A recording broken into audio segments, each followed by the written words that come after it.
Malaki, baliman, wala yun. Siguro wala mga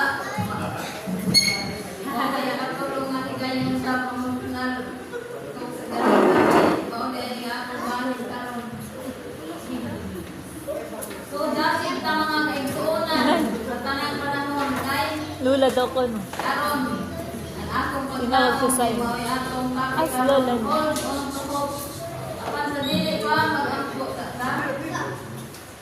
Walaan maman na ikaw nagdala sa langit sa maman ako sa pagbuti ng iyong mga nangingipong pagdala kung nagmulog ang kanino ang mga nagbuuna kami ang mga kabulatun sa mga sumagalak sa mga kabulatun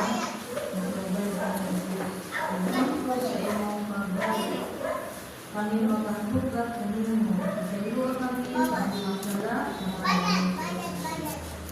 kung ano yung mga kaigsuunan, hold on to hope ang ating topic karon. So na tayo tulog at types, 3 types of hope. Hope isn't waiting for a mistake, it's choosing to keep going, knowing tomorrow could be the breakthrough.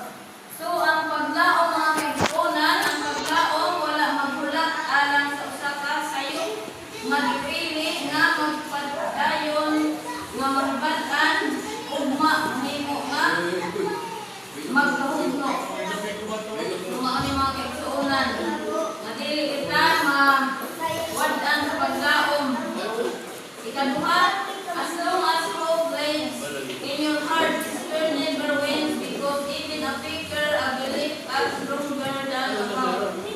So, hangtod na ang paglaom sa kinabuhi sa inyong kasing-kasing, ang pagkawalay, paglaom, wala magdaog tungod kay bisan, ang usa ka mas kusog na pagtuo, labi kapugan kaysa bangin. Sumaw ni mga kaigsuunan, hangtod nga ang paglaom sa kinabuhi sa atong kasing-kasing,